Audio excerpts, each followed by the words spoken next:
प्रिय छात्रों, हम अपने पाठ्यक्रम के चौथे अध्याय रघुवीर सहाय द्वारा रचित कविता कैमरे में बंद अपाहिज का अध्ययन करेंगे। सबसे पहले हम रघुवीर जी के जीवन और साहित्य के बारे में पढ़ेंगे। रघुवीर जी का जन्म सन 1929 लखनऊ उत्तर प्रदेश में हुआ। रचनाओं की बात करें तो अगे द्वारा संपादित दूसरे शतक में उनकी रचनाएं, आरंभिक कविताएं और काव्य संकलन की बात करें तो सीढ़ियों पर धूप में, आत्महत्या के विरुद्ध, हंसो हंसो जल्दी हंसो। पत्रकारिता में ऑल इंडिया रेडियो के हिंदी समाचार विभाग से संबंधित रहे। हैदराबाद से निकलने वाली पत्रिका कल्पना और फिर दैनिक नवभारत टाइम्स तथा दिनमान से संबंधित रहे। साहित्य अकादमी पुरस्कार से इन्हें सम्मानित किया गया और 1990 दिल्ली में इनका निधन हो गया। कुछ होगा अगर मैं बोलूँगा, न टूटे तिलिस्म सत्ता का, मेरे अंदर का एक काय टूटेगा। रघुवीर जी कहना चाहते हैं कि अगर व्यक्ति अपनी आवाज़ को बुलंद करे, अपनी विचारों को प्रकट करना सीख जाए, जोशीले विचारों को, बुराइयों का विरोध करना सीख जाए, तो मैं ये तो नहीं कहता कि तिलिस्म समाप्त हो जाएगा, सत्ता का तिलिस्म समाप्त हो जाएगा, लेकिन मैं ये कह सकता हूँ कि हमारे अंदर जो एक कायर व्यक्ति छुपा हुआ होता है, हमारे अंदर बुराइयों का सामना न करने की जो भावना है वो समाप्त हो जाती है। रघुवीर सहाय समकालीन हिंदी कविता के संवेदनशील नागर चेहरे माने जाते हैं। सड़क, चौराहा, दफ्तर, अखबार, संसद, बस, रेल और बाजार की बेलोस भाषा में इन्होंने कविताएं लिखी। घर और मोहल्ले के चरित्रों पर कविताएं लिखी और नागरिकों को चेताया। हत्या, लूटपाट, आगजनी, राजनीतिक भ्रष्टाचार और छल छदम भी इनकी कविताओं में उभर कर आया है। यह ठीक है कि वे पेशे से पत्रकार थे, लेकिन वे पत्रकार ही नहीं, कथाकार और कवि भी थे। कविता को उन्होंने कहानीपन और नाटकीय वैभव दिया। जातीय या व्यक्तिक समृद्धियां उनके या नहीं के बराबर हैं, इसलिए उनके दोनों पांव वर्तमान में ही गड़े हैं। बावजूद इसके मार्मिक उजाला और व्यंग्य बुझी खुरदरी मुस्कानों से उनकी ये कविता भरी हुई है। छंद अनुशासन के लिहाज से वे अनुपम हैं, पर ज्यादातर बातचीत की सहज शैली में ही उन्होंने लिखा है। कैमरे में बंद अपाहिज, ये जो कविता है, इसमें कवि ने दूरदर्शन कर्मियों की संवेदनहीन कार्यशैली पर व्यंग्य किया है। हम दूरदर्शन पर बोलेंगे, हम समर्थ शक्तिवान, हम एक दुर्बल को लाएंगे बंद कमरे में, उससे पूछेंगे तो आप क्या अपाहिज हैं? तो आप क्यों अपाहिज हैं? आपका अपाहिजपन तो दुख देता होगा।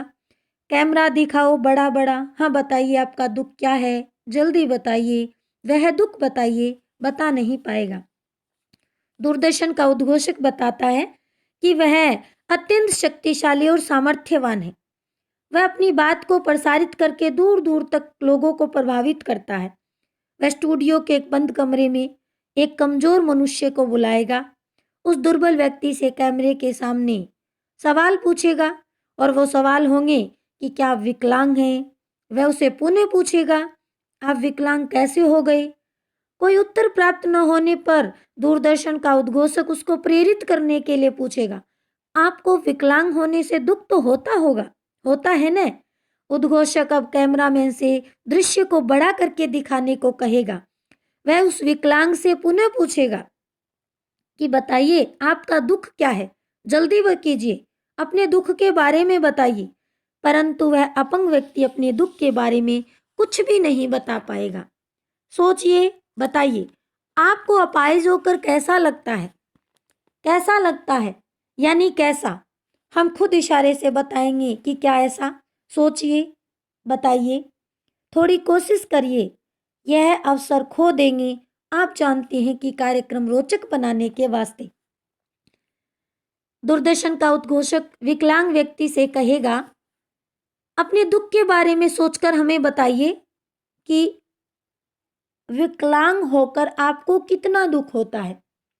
वह कोई उत्तर नहीं दे पाता तो उद्घोषक स्वयं उसके दुख का अभिनय करके संकेत से उसे बताता है और फिर पूछता है, आपको अपनी विकलांगता को देखकर ऐसा ही लगता है ना?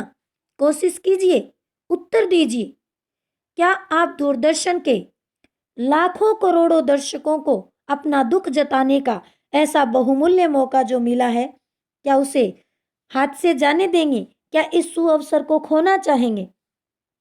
उद्घोषक दर्शक को बताएगा कि तरह तरह के प्रश्न पूछकर वह विकलांग व्यक्ति को रुलाना चाहता है। हम पूछ पूछ कर उसको रुला देंगे, इंतजार करते हैं, आप भी उसके रो पड़ने का करते हैं, यह प्रश्न पूछा नहीं जाएगा। अब उद्घोषक दर्शक को बताएगा कि वह तरह तरह के सवाल पूछकर विकलांग व्यक्ति को रुलाना चाहता है, जिसे देखकर दर्शक भी रो पड़े और कार्यक्रम सफल हो जाए, क्योंकि दर्शक उसके रोने की प्रतीक्षा कर रहे हैं। यह खुद से कहा गया कथन है और पूछा नहीं जाता। फिर हम पर्दे पर दिखलाएंगे फूली हुई आंख की एक बड़ी तस्वीर, बहुत बड़ी तस्वीर, और उसके होठों पर की एक कसमसाहट। आशा आप उसे उसकी अपंगता की पीड़ा मानेंगे।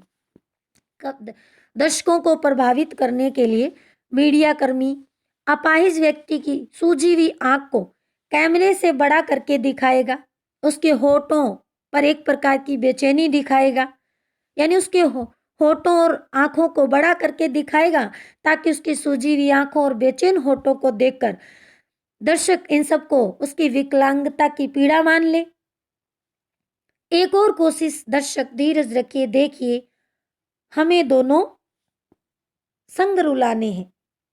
तो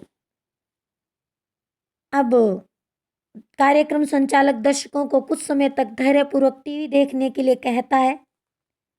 उसको विश्वास है कि उसके प्रयत्नों से दर्शक और विकलांग दोनों एक साथ रोने लगेंगे। आप और वह दोनों, कैमरा बस करो, नहीं हुआ रहने दो, पर्दे पर वक्त की कीमत है, अब मुस्कुराएंगे हम। अपने प्रयास को सफल न होता देखकर, यानी विकलांग व्यक्ति नहीं रोया तो दर्शक भी नहीं रोए और कार्यक्रम को सफलता नहीं मिली, तो अपने प्रयास को सफल न होता देखकर वह कैमरामैन को कैमरा चलाने से रोक देता है। अब अधिक समय इस पर खर्च नहीं किया जा सकता। आप देख रहे थे सामाजिक उद्देश्य से युक्त कार्यक्रम, बस थोड़ी कसर रह गई। धन्यवाद। अब उद्घोषक मुस्कुराकर घोषणा करता है, आप सभी सामाजिक उद्देश्य से जुड़ा एक कार्यक्रम देख रहे थे, उसकी प्रस्तुति में थोड़ी सी कमी रह गई। कार्यक्रम से जुड़े रहने के लिए आपका धन्यवाद। यहाँ पर अपाहिजों की व्यवस्था और मीडिया कर्मियों की निर्ममता, उनकी निर्लसता और संवेदनहीन का चित्रण किया गया है नाटकीय और व्यंग्यात्मक शैली में। धन्यवाद।